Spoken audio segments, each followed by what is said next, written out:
বিজ্ঞান মানুষকে দিয়েছে বেগ, কেড়ে নিয়েছে আবেগ। আপনার জীবনে আসলে আপনি এআই কতটুকু ব্যবহার করছেন? এআই এর কাজ হচ্ছে যে সারা পৃথিবীতে প্রত্যেকটা মানুষের ইনফরমেশন গ্যাদার করা।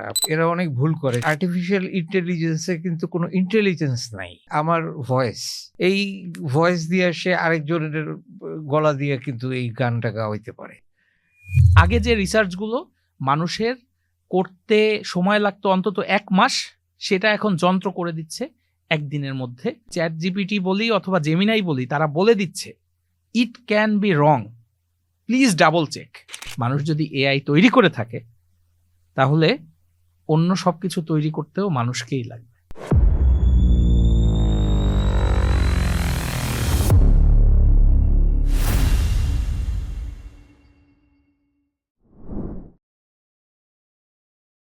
স্বাগত জানাচ্ছি সবাইকে skills and presence AI magic marvel থেকে। আমি আর যে শান্ত আছি আপনার সাথে, এবং বরাবরের মতো আমার সাথে রয়েছেন AI mentor Mandeep Garai. Hello. Hello দাদা।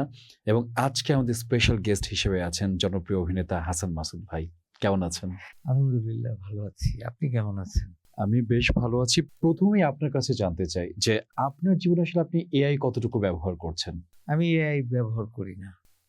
কারণ আমি এআই পছন্দ করি না প্রথমত।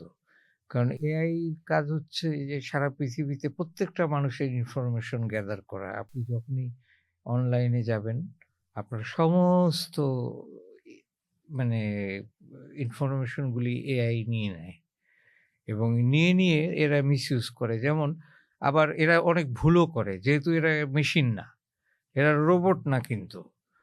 এরা অনেক ভুল করে। যেমন একটা রিসেন্টলি একজন একটা প্রশ্ন করছিল এআই কে যে 1+2 কত হয়?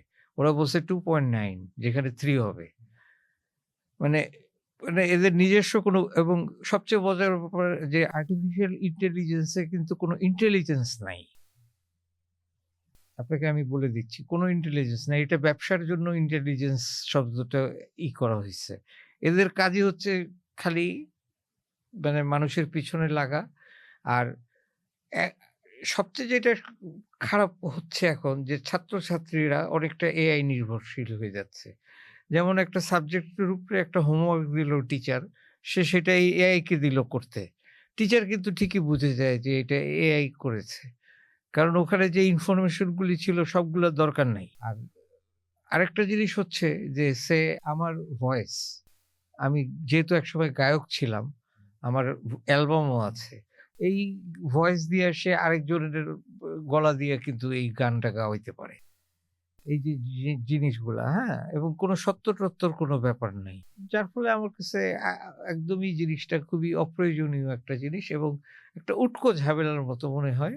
ওকে, আমি একটু এআই মেন্টরের কাছে ফিরে যেতে চাই, এবং যেতে চাই হচ্ছে অনেকগুলো প্রশ্ন নিয়ে। যেমন হাসান ভাই যেটা বলছিলেন যে অনেকগুলো negative things and he doesn't use AI, এবং সবকিছু মিলিয়ে অনেকে আবার এটা নিয়ে ওয়ারিড যে চাকরি চলে যাবে কারণ এআই এসে রিপ্লেস করে দিচ্ছে। তো আজকের টপিকটাও যেহেতু চাকরি খেয়ে ফেলতে পারে এআই, এই বিষয়টা নিয়ে আমি একটু আপনার কাছ থেকে বরং শুনি। সত্যিকার অর্থে আমি খুব মুগ্ধ হয়ে হাসান ভাইয়ের কথা শুনছিলাম। শুনছিলাম এই কারণে, কারণ এই যে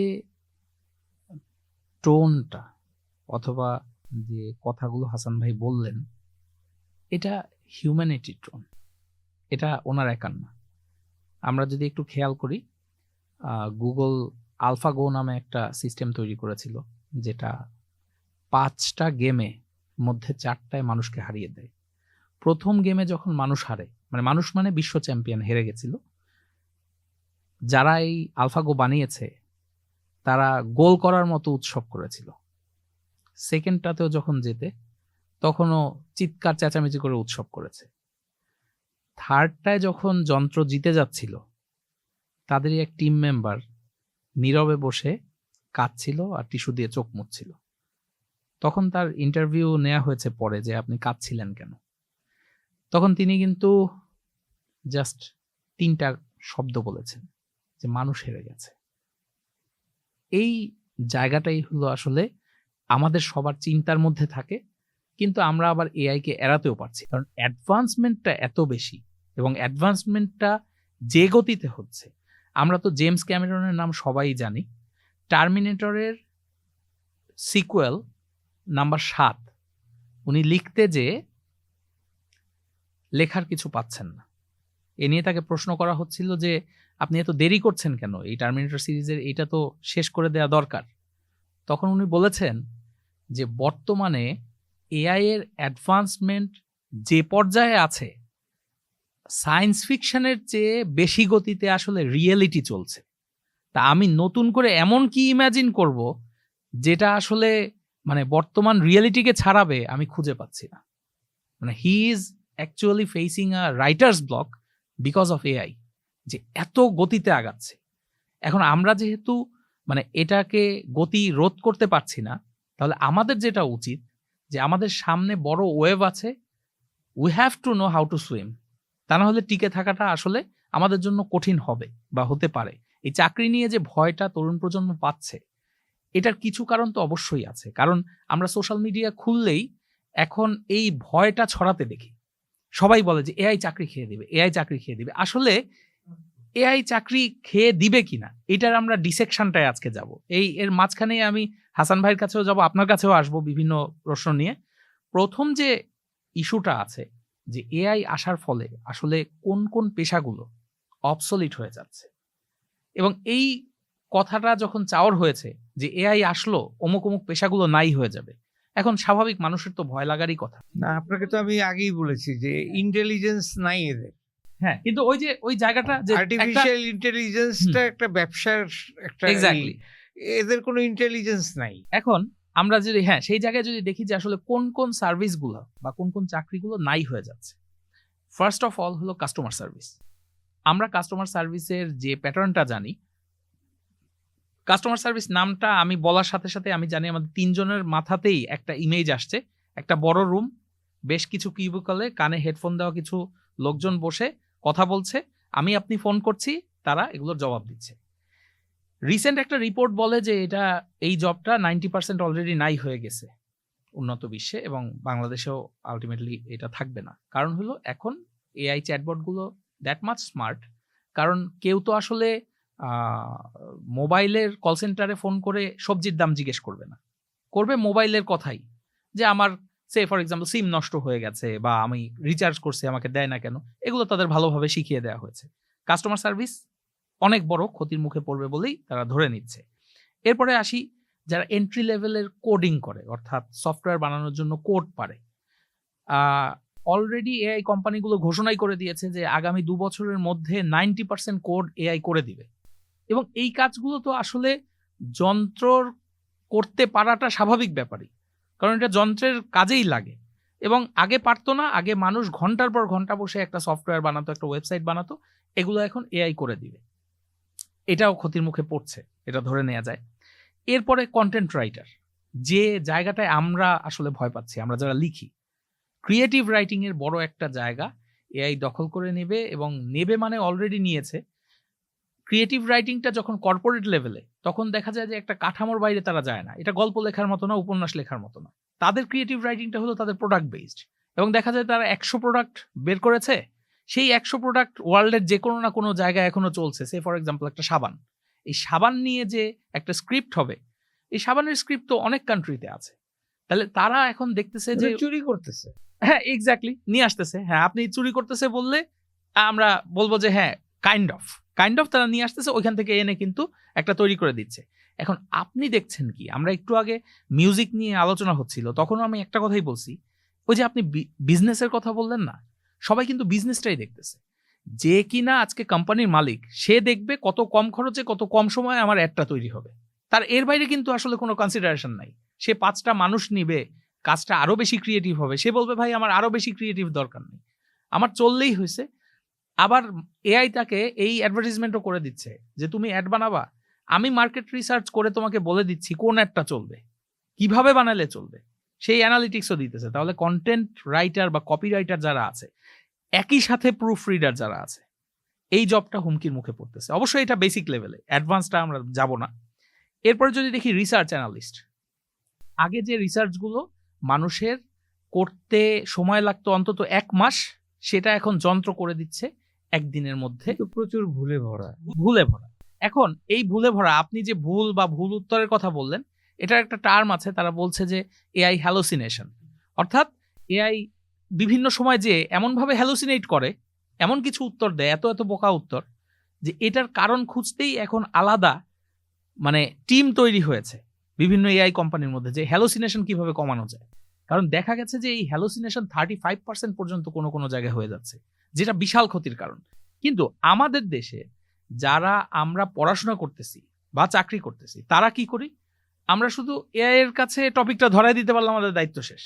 আমরা মনে করি যা দিছে ঠিক আছে, ওটার মধ্যেই সব আছে।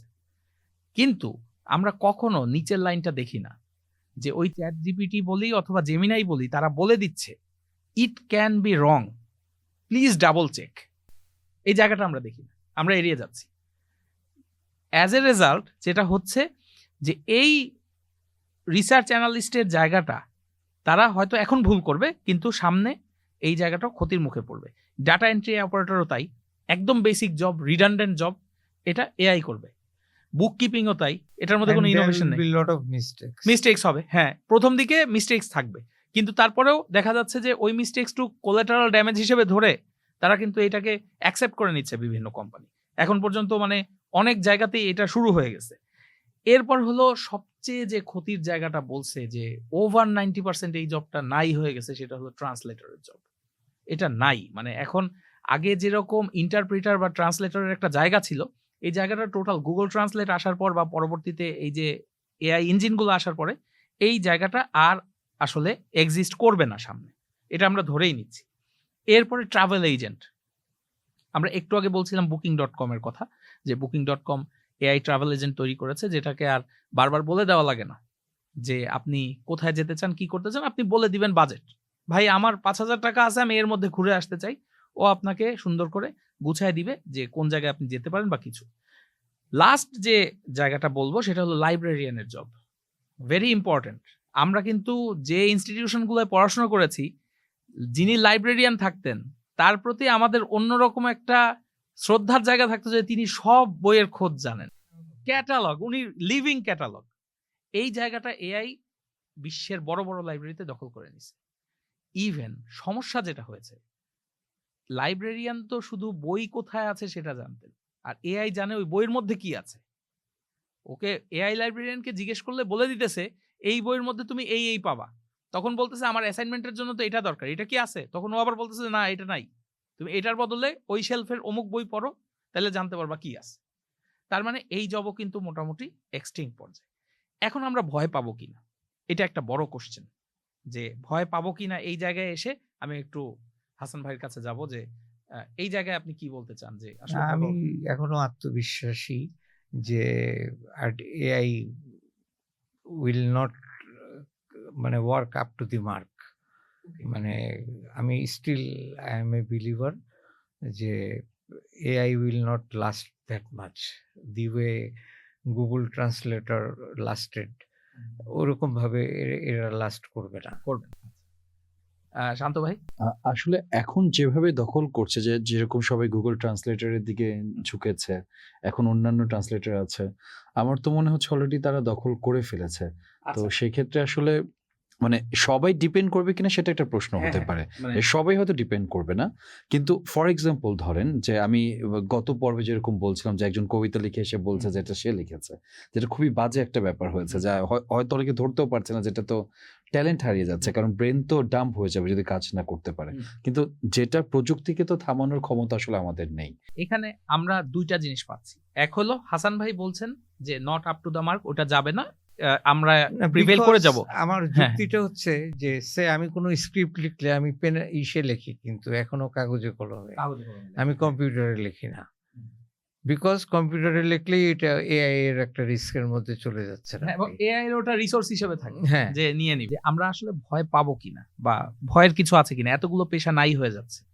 আচ্ছা, আমি যদি এখন আপনাদের কাছে একটা সিনারিও তুলে ধরি, যে আপনার বাসার আশেপাশে কি কোনো রেডিও মেকানিক পাবেন এখন? আর আছে কি? রেডিওই তো নাই। এক্স্যাক্টলি, রেডিও মেকানিক নাই তো, তাই না? আচ্ছা, ঘড়ির মেকানিক আছে? ঘড়ির মেকানিক আছে, কিন্তু কমে গেছে, আগে যেরকম ছিল সেরকম নাই। বাসার কত কিলোমিটার দূরে গেলে আপনি একজন মানে নিউজ পেপার কেনে এরকম লোক? আমি নিজেই কিনি। নিউজ পেপার কেনে, পুরানো নিউজ পেপার, একটু ওয়েট করতে হয় না? আগে যেরকম প্রতি সপ্তাহে আসতো বা এটা আগে কমে গেছে। যেরকম মানে আমি যখন না, ছোট ছিলাম আপনি if হ্যাঁ। say I worked for Daily Star, I worked in the Daily Star at the Daily Star for 8.5 years. তো আমাদের ওখানে যে ইটা আছে ওটা কি বলে টার্মটা আমি হঠাৎ মনে পড়ছে না, যে পুরনো এডিশনস গুলি আপনি যদি চান, আপনি গিয়ে if you place the order 2 দিন আর্কাইভ পরে থেকে গেলে নিয়ে দিতে পারবো। Archive, archive I was meaning archive, তো ওই আর্কাইভ থেকে কিন্তু ওরা দিবে, কিন্তু সমস্যাটা হয়ে গেছে যে ওরা অফিস চেঞ্জ করার কারণে ডেইলি স্টার তাদের পুরনো আর্কাইভটা পুরাটা ধ্বংস হয়ে গেছে, যার ফলে 2000 মানে 1 সালের পত্রিকাটা এখন আপনি আর ডেইলি স্টারের ইসের হার্ড কপিটা আর পাবেন না। বুঝতে পেরেছি। তাহলে আমরা যে জায়গাটা আসলে আলাপ করছিলাম যে এখন কি আপনার কোনো সিডির দোকান চোখে পড়ে? নাই, নাই, সিডির সবাই দোকান পেন ড্রাইভে গান পেনড্রাইভে গান শুনে, সিডির দোকান চোখে পড়ে না। তারপরে আমরা যেটা প্রথমে বললাম যে রেডিও সারানোর লোক নাই। এই পেশাগুলোও কিন্তু কালের পরিক্রমায় প্রয়োজনেই হারিয়ে গেছে। তার মানে কি এই মানুষগুলো কি পেশাহীন হয়ে? It's not affected by AI. না, সেটাই বলছি যে আমাদের এইবারই প্রথম না যে কোনো পেশা হারিয়ে যাচ্ছে, অনেক পেশা হারিয়ে গেছে, সেটা মানুষ কোপ আপ করে নিয়েছে। সো এআই আসলো পরে এই কয়টা লিস্ট পড়লাম, এই জবগুলো থাকছে না, তাতে কিছু আসে যায় না। It will be replaced by more new jobs. সেটাই এইটাই কথা, যে এই মেসেজটাই দেওয়া তরুণ প্রজন্মকে যে আমাদের কি হারিয়ে যাচ্ছে, যে কয়টা বললাম এন্ট্রি লেভেলের জিনিস এগুলো হয়তো হারাচ্ছে, কিন্তু এর চেয়ে আরো ভালো জিনিস আমাদের আসছে। তবে একটা বিষয় মাথায় রাখতে হবে, হাসান ভাই প্রথমে যে ভয়গুলো দেখাচ্ছিলেন বা ভয় পাচ্ছিলেন, আমাদের সবার ভয়, সেই জায়গাটা আমাদের মাথায় রাখা দরকার। তা না হলে কি বিপদ হতে পারে সেই জায়গাটায় আমরা একটু যাব। যে এখন পর্যন্ত এআই শুধু মস্তিষ্ক নিয়ে খেলছে, তার শরীর নাই। আই রিপিট, শরীর নাই মানে হলো আপনি একটা খেলনা রোবট যে কিনা ওই যে ছাড়লে পরে ছাইয়া ছাইয়া গান গায়, ও কিন্তু আর কিছু করার ক্ষমতা নাই, সুইচ টিপলে পরে গান টুক গায়। এইটাকে যদি আপনি এআই এনেবল করে দেন, যেটা অলরেডি স্টার্ট হয়ে গেছে, মানে he can do infinite things. এখন তার মাসেল পাওয়ার নাই, এআই চিন্তা করে, কিছু করতে পারে না। কিন্তু যখনই আপনি তাকে রোবটের মধ্যে ইমপ্ল্যান্ট করতেছেন, তখন সে ইনফিনিট ওয়ার্ক করতে পারবে। এই জায়গাটাতে আমাদের মনে হয় যে চেক অ্যান্ড ব্যালেন্সের প্রচুর প্রয়োজন আছে। এখনো এটা আসেনি। এখন যদি থামানো যায় তাহলে অনেক কিছু রক্ষা করা যাবে, কিন্তু যদি না থামানো যায় তাহলে কোন কাজগুলো থাকবে না একটু খেয়াল করে দেখেন। ফার্স্ট অফ অল ড্রাইভার, যেটা অলরেডি চালকবিহীন গাড়ি দেদারসে চলতেছে ওয়েস্টে, আমাদের এখানে আসে নাই কিন্তু দেদারসে চলতেছে। Secondly factory worker, can you believe it, যে ফ্যাক্টরি ওয়ার্কার তো আমাদের বড় একটা অংশ দেশের, এখন বিভিন্ন ফ্যাক্টরিতে গার্মেন্টস হোক অন্যান্য রোবট, হ্যাঁ এইটা রোবট দ্বারা রিপ্লেস তো অলরেডি চায়নাতে হয়েছে, জাপানে হয়েছে। এটা যদি এসে যায় তখন কিন্তু দেখা যাবে যে এই মানুষগুলো যারা একদম খেটে খাওয়া মানুষ, সেই জায়গা রিপ্লেস করতেছে, এবং মালিকরা রোবট প্রেফার করবে, কারণ রোবটদের কোনো ওয়ার্কিং আওয়ার নাই, তারা রাউন্ড দ্য ক্লক কাজ করতে পারে। কিন্তু আমরা এটা নিব কিনা, এটা হলো কথা। যদি আমরা নেই তাহলে টোটাল হিউম্যানিটির উপর একটা বড় ধাক্কা আসতে পারে। ওই কয়টা জবের কথা যেগুলো বলছি সেগুলো চলে গেলে পরে এটা রিপ্লেসমেন্ট সম্ভব, কিন্তু এই জায়গায় বড় লেভেলে যদি হয় তখন কিন্তু আবার দেখেন সিকিউরিটি গার্ড, এটা বলতেছে যে সিকিউরিটি গার্ডের কোনো প্রয়োজন নেই। Computer vision, AI enable system, তারা সিকিউরিটি দিবে, অ্যালার্ম বাজাবে, 911-এ ফোন দিবে, একটা সিকিউরিটি গার্ড থাকলে যা করতো তাই করবে, তাহলে কেন লাগবে? এই প্রশ্ন কিন্তু অলরেডি এটা তো অনেক ব্যয় সাপেক্ষ। এক্স্যাক্টলি, ব্যয় সাপেক্ষ। সামনে হয়তো কস্টিংও কমে আসবে যখন লার্জ লেভেলে এটা হবে, ইমপ্লিমেন্টেশন হবে। এরপর বলতেছে ব্যাংকের ক্যাশিয়ার, এটাও মানে বড় ক্ষতির মুখে পড়বে যদি কিনা আমরা অ্যালাউ করি যে সে টাকা গুনে আমাদের দিবে, মানে টেলার যাকে বলে আর কি। সেই এখন তো অটোমেটেড টেলার মেশিন আছেই, এটিএম আছে, কিন্তু ব্যাংকের যারা ক্যাশিয়ার হিসেবে কাজ করতেছে তারাও বলতেছে যে ক্ষতির মুখে হবে। এরপরে হলো রেস্টুরেন্ট ওয়ার্কার। রিসেন্টলি আমরা দেখছি যে এআই শেফ অলরেডি চালু হয়ে গেছে, তারা 3D প্রিন্টারের মাধ্যমে খাবার বানাচ্ছে এবং সেগুলো সার্ভ করতেছে। বিভিন্ন জায়গায় এই আউটলেটগুলো আছে। এই জিনিসগুলো আতঙ্কের। আমরা প্রথমগুলো যদি দেখি যে ওগুলো এড়ানো সম্ভব, আমাদের এইগুলোকে ঢুকতে দেওয়া মনে হয় না খুব বেশি সমীচীন হবে, আমরা অনেক বড় কথা বলে ফেলতেছি কিন্তু আমাদের নিজেদের ভয়ের জায়গা থেকে, যে আসলে তাহলে মানুষ ক্ষতিগ্রস্ত হইতে পারে যদি এগুলো আসে, ভালোভাবে ক্ষতিগ্রস্ত হবে। কিন্তু আমি আপনার সাথে একটা জায়গায় একটু দ্বিমত পোষণ করি। খাবারটা কি মানুষ যেরকম ভাবে বানায় ওইরকমই স্বাদ টেস্টি হবে? এই জায়গায় তো আমারও যথেষ্ট আপত্তি আছে ভাই, যথেষ্ট আপত্তি আছে। কারণ হলো টেস্টি হয় না, তখন জেনেরিক ফুড তৈরি হয়, একই রকম 100 খাবার তৈরি হয়, যেটা আসলে ওই আমরা বলি না যে মায়ের হাতের ছোঁয়া বা মায়ের রান্না, এই টাইপ যে ফিলিংটা, সেটা এনশিওর করা আপনি যাবে না। পাবেন না। ওই জায়গা সব ক্ষেত্রে কিন্তু এআই নষ্ট করে দিচ্ছে আসলে। এই যে আমরা ফিল্ম নিয়ে একটা পর্ব হয়েছে, সে জায়গায় একই আলাপ হচ্ছিল যে ম্যাজিকটা নষ্ট হয়ে গেছে। মানুষ যে হলে যে ম্যাজিক দেখবে, যে নায়ক এতজনকে মারতেছে, উড়ে বেড়াচ্ছে আকাশে, একটা প্লেন উঠতেছে, সেই দৃশ্যটা দেখাচ্ছি, এই জিনিস আপনি মোবাইলে এখন বানিয়ে ফেলতে পারতেছেন। তখন গ্রেটার ম্যাজিকের দিকে যাওয়া লাগবে। এই জায়গাতে যেই কিন্তু আমাদের একটা বড় মানে হতাশা ভর করে বসে।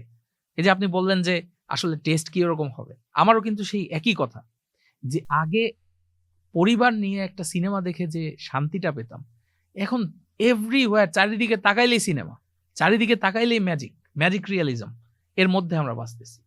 তাহলে এই জায়গাতে এসে আমার মনে হয় যে আমরা পরেরটাতে শিফট করতে পারি, যে প্রথমে বললাম যে এআই আসলে কিছু জব শিফট করবে, কিন্তু সেই শিফটটা রেগুলার, এটা অনেক জব এই জগৎ থেকে চলে গেছে, কিন্তু সেগুলো আবার রিপ্লেস বাই এনিথিং। এখন রিপ্লেসমেন্ট হিসেবে কি জব আসতেছে, ইয়াং জেনারেশনকে এইটা জানানো জরুরি যে কি স্কোপ এআই আসলে দিচ্ছে।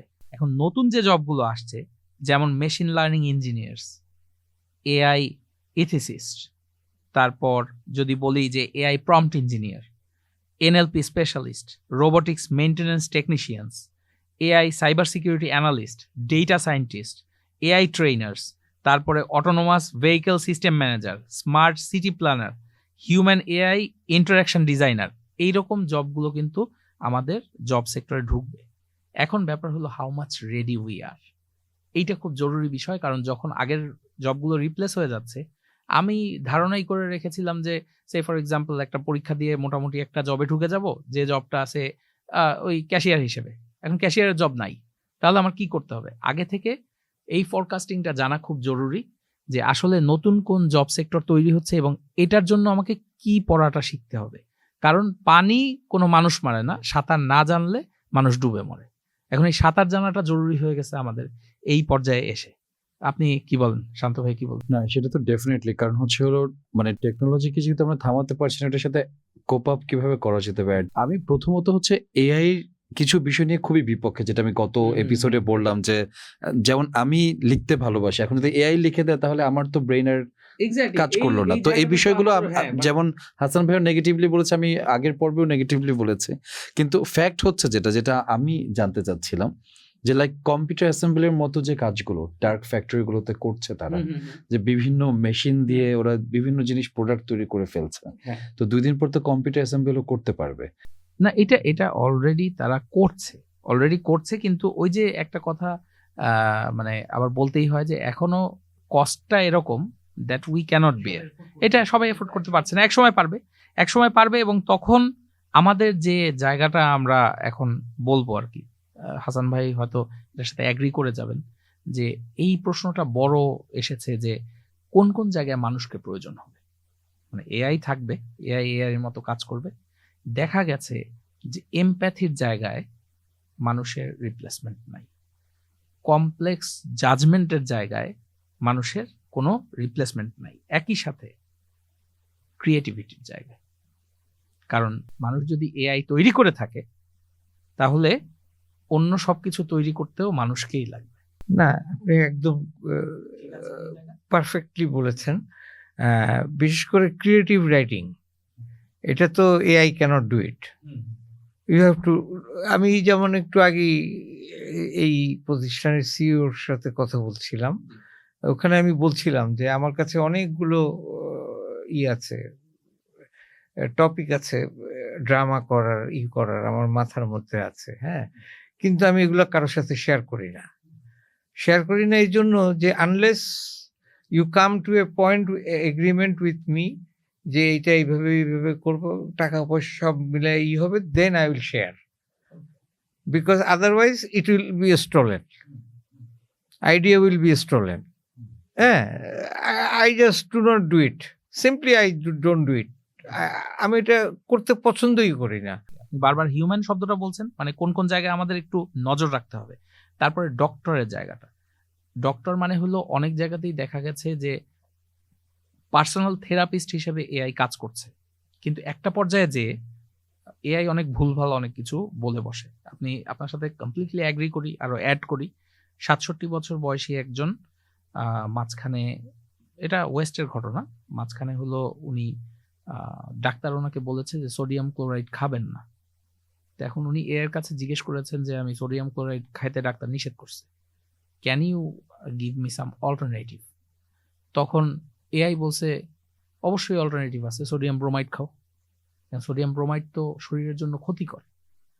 এখন উনি বলছে যে এআই যেহেতু বলছে আমি খাই, খেয়ে উনি কিন্তু হাসপাতালে চলে গেছে। এখন এই জায়গাগুলো আমাদের সেন্সিটিভ, যে জায়গাটা সাংবাদিকতা সেন্সিটিভ জায়গা। একটা নিউজের ছোট্ট ভুল অনেক বড় রিপারকেশন তৈরি করতে পারে।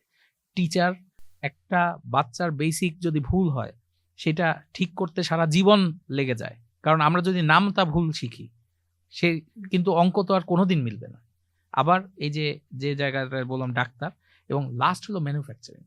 ম্যানুফ্যাকচারিং এর ক্ষেত্রে যদি মানুষের একদমই কোনো ভূমিকা না থাকে, ডার্ক ফ্যাক্টরিজ গুলো যেটা হচ্ছে যে একদম টোটাল হিউম্যান ইন্টারভেনশন নাই, সেক্ষেত্রে আমার মনে হয় যে আমাদের হিউম্যান যে জায়গাটা, যে জায়গাগুলো আমরা খুব যত্নে লালন করি, সেই জায়গাগুলোর ক্ষতি হয়ে যাবে। আমাদের এইটা অবশ্যই খেয়াল রাখাটা উচিত।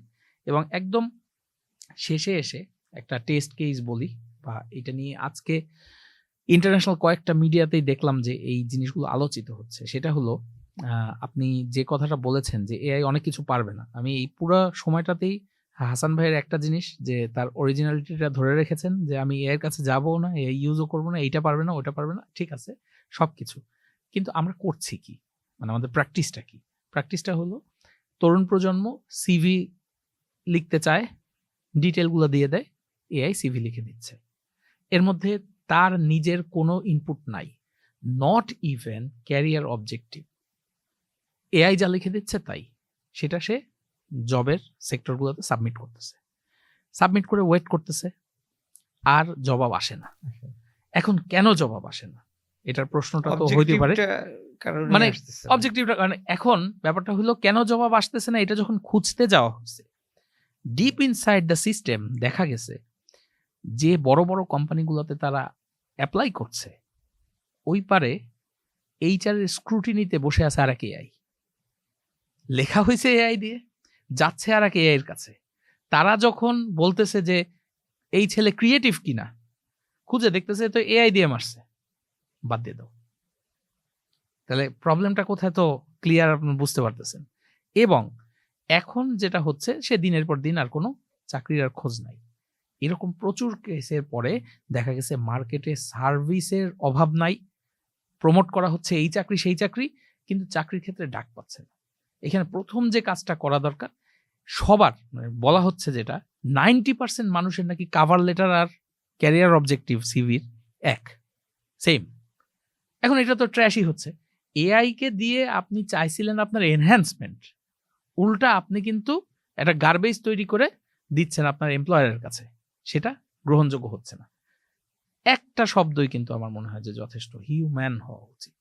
এই জায়গায় হইলে পরে আপনি জাস্ট কিছু না, আপনার সব ঠিক থাকে, এআই ফরম্যাট বানায় দিক, হাবি যাবি যা করুক, ক্যারিয়ার অবজেক্টিভটা আপনি নিজে লাগেন। এই যে যেমন আমি আমার সিভিতে, আমি তো এখন একটা জব খুঁজতেছি, I am looking for a job because I will know, আমি অভিনয় করব না বলে একটা সিদ্ধান্ত নিয়ে ফেলেছি, আর শুধু অ্যাড করব, তাও ছুটির দিনে করব যদি জব একটা পাই।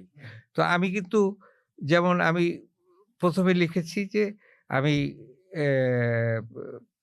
প্রথম জীবনে আমি একজন গায়ক ছিলাম। হ্যাঁ, তো গায়ক থাকাতে আমার যেটা সুবিধা হয়েছে যে আমি সব বাংলাদেশের সমস্ত জায়গায় গিয়ে গান গেতে পেরেছি এবং সমস্ত জায়গার কালচার আমি বুঝতে পেরেছি। এই যে অ্যাডটা যে করলাম হ্যাঁ, আমি, এই যে এইটাই ডিফারেন্স ক্রিয়েট করে দিবে। আচ্ছা, তারপরে আমি সেনাবাহিনীতে ছিলাম, কমান্ডো কোর্স করেছি। সেখানে গিয়ে আমি দেখেছি যে what is life and how tough life can be, তাই না? এই জিনিসটা আমি কিন্তু নিজে অ্যাড করা আমার। হ্যাঁ, এই যে how tough A life can be. হ্যাঁ, এবং মানে অর্ডার ওবে করাটা, এটা আমি ওখানে শিখেছি। হ্যাঁ, এই যে জলে স্থলে আকাশ পথে যেখানে যাইবার আদেশ যখনই দিতে হইবে তখনই সেখানে যাইতে বাধ্য থাকিব। এই যে বিষয়টা। আচ্ছা, তারপরে আমি সাংবাদিকতা যখন করেছি তখন আমি ডিফারেন্ট সমাজের ডিফারেন্ট সেগমেন্টের সাথে আমি মিশেছি এবং প্রচুর মানে ভালো পলিটিশিয়ান, খারাপ পলিটিশিয়ান সবার সাথেই কিন্তু আমরা কিন্তু বুঝতে পারতাম জিনিসটা। তো এই আমি মানুষ চেনা শুরু করেছি সাংবাদিকতায়। হ্যাঁ, এই লাস্ট লাইনটা যে আমি মানুষ চেনা শুরু করেছি সাংবাদিকতায়। এটা কি এআই লিখে দিতে পারবে আপনাকে? পারবে না। পারবে। এই জায়গাতেই। তাহলে আমি আপনার কাছে একটা মানে ইম্পোর্টেন্ট জায়গায় আসি। আপনি আপনার পার্সোনাল জায়গা থেকে যে সিভির যে আমরা এখনকার দিনে যেটা বলি হুক বলি আরকি। যে দেখলে পরেই আসলে অ্যাট্রাকশনটা আসবে। যে আরে কি বলতে চাচ্ছে দেখি। আর ২ লাইন পড়ি। একদম ফ্রেশার যে ছেলেটা আজকে ইউনিভার্সিটি শেষ করে বের হলো। আমি দুজনের কাছেই যাব। আমি শান্ত ভাইয়ের কাছে একটু যাই। যে একদম ফ্রেশার যে ছেলেটা আজকে ইউনিভার্সিটি থেকে বের হলো তার সিভিতে কি লেখা দিয়ে শুরু করলে আপনার মনে হয় যে ঠিক আছে? যেটা ChatGPT বা অন্য এআই করবে না। এরকম কি লিখতে পারেন? আপনি হলে কি লিখতেন? আমি হলে আমার স্বপ্নের কথা লিখতাম। যেহেতু আমি ফ্রেশার, সেহেতু আমি আমার স্বপ্ন দিয়ে শুরু করতাম যে আমার স্বপ্ন মূলত এইটা। আমি এটার জন্য এই পরিশ্রমটা করতে রাজি আছি এবং এভাবে হচ্ছে আমি আমার প্ল্যানিংটা করতে হাসান চাই। ভাইয়ের কাছে চাই একটু মানে শর্ট করে। বিষয়টা হচ্ছে যে I have to do something which is creative, হুম। হ্যাঁ, which is creative and human. Thank you. আমরা এই জায়গায় এসে মনে হয় ভালো কিছু টেক অ্যাওয়ে আমাদের দর্শক যারা তরুণ প্রজন্মের আছে এবং যারা চাকরির জন্য পড়াশোনা করছে বা প্রস্তুতি নিচ্ছে, এই কয়েকটা টেক অ্যাওয়ে তাদের দিতে পারবো। এক হলো আ শিখতে সিভিটা হবে। নিজের লেখার মতো নিজের করে লেখেন। হ্যাঁ, সিভিটা নিজের মতো করে লেখেন, কভার লেটারটাও নিজের মতো করে লেখেন। যে জিনিসটা পড়লে যাতে যদি ওপাশে একটা এআইও থাকে, আপনাকে ফেলে দিতে না পারে। কারণ সেও বুঝবে যে এটা কোনো মানুষের ক্রিয়েটিভিটির দ্বারাই লেখা, কোনো যন্ত্রের লেখা না। দ্বিতীয়ত হলো আমরা এই এআই নির্ভর বা যন্ত্র নির্ভর হয়ে পড়ে যেটা হচ্ছে আমরা সার্কেল মেইনটেইন করছি না। একটা রিসেন্ট রিপোর্টে দেখা গেছে যে হিউম্যান সার্কেল মেইনটেইন করাটা অনেক বেশি ইফেক্টিভ জবের ক্ষেত্রে। যেটা তরুণ প্রজন্ম বুঝতে পারছে না। খুব জরুরি। যে আপনি ১০ টা জায়গায় মিশবেন, ৩ টা জায়গায় ইন্টার্নশিপ করবেন। তাহলে যে আপনার এক্সপোজারটা হবে সেটা আসলে ঘরে বসে শুধু সিভি বানিয়ে কভার লেটার দিয়ে বসে থাকলে আসলে সেই প্রত্যাশিত আরেকটা ফলাফলটা খুব পাওয়া যাবে না। খারাপ প্র্যাকটিস হচ্ছে এখন জানেন? আপনার আমেরিকার ছাত্ররা যদি কোনো অ্যাসাইনমেন্ট পায়, সেই অ্যাসাইনমেন্ট বাংলাদেশের একটা কোম্পানিকে তারা অ্যাসাইন করে। যে তুমি আমার এই পেপারটা বানায় দাও। রাইট। এটা হ্যাঁ, এটা এবং খুবই এবং আমাদের দেশের অনেক চাকরি প্রত্যাশী যারা ভালো ইংরেজি জানে, তারা তখন ওই পেপারটা বানায় দেয়। তখন সেই ছাত্র এটা তার নিজের বলে চালিয়ে দেয় এবং জমা দিয়ে দেয়। এখানে এর কোনো না ভূমিকা এর নাই। ভূমিকা নাই। হ্যাঁ, হ্যাঁ। কিন্তু কিন্তু মানে এই আরেকটা অনৈতিক চর্চা, অনেক অনৈতিক কাজ না হচ্ছে। যদি আমরা ধরি যে মানে এআই এর কাছ থেকে লিখে নেওয়া যে বিষয়টা সেটাও কিন্তু ওয়ান কাইন্ড অফ দিস অনৈতিক। অনৈতিক। আপনি যে উদাহরণটা দিলেন এটার মধ্যে এআই নাই কিন্তু এটার মধ্যে এআই ইসেন্সটা আছে। কারণ এই জিনিসই হচ্ছে। এআই এর কাছে আমি টপিক বলে দিলাম সে আমাকে লিখে দিচ্ছে। ওখানে আমি কোথায়? আমি যদি বলি যে একটা রিসার্চ করতে হবে, ওখানে আমি কোথায়? আমার ক্রিয়েটিভিটি কোথায়? আমার জ্ঞান কোথায়? আমার নলেজ কই? নাই। 0 এবং দে আর গেটিং পাস্ট। হ্যাঁ, কারণ ওই যে আবার হিউম্যানাইজার সফটওয়্যার বের হইছে যেটা দিয়ে মনে হবে যে মানুষ লিখছে এরকম। ভয়ংকর দিকে তো এগোচ্ছি। এটা আসলে চিন্তা করা যায় না যে কোন দিকে আমরা মানে যাব। ওই যে একটা কথা আছে না, ছোটবেলায় পড়েছিলাম আমরা যাযাবরের দৃষ্টিপাত বইতে। বিজ্ঞান মানুষকে দিয়েছে বেগ, কেড়ে নিয়েছে আবেগ। এক্সাক্টলি ওই জায়গাতেই আছি আমরা।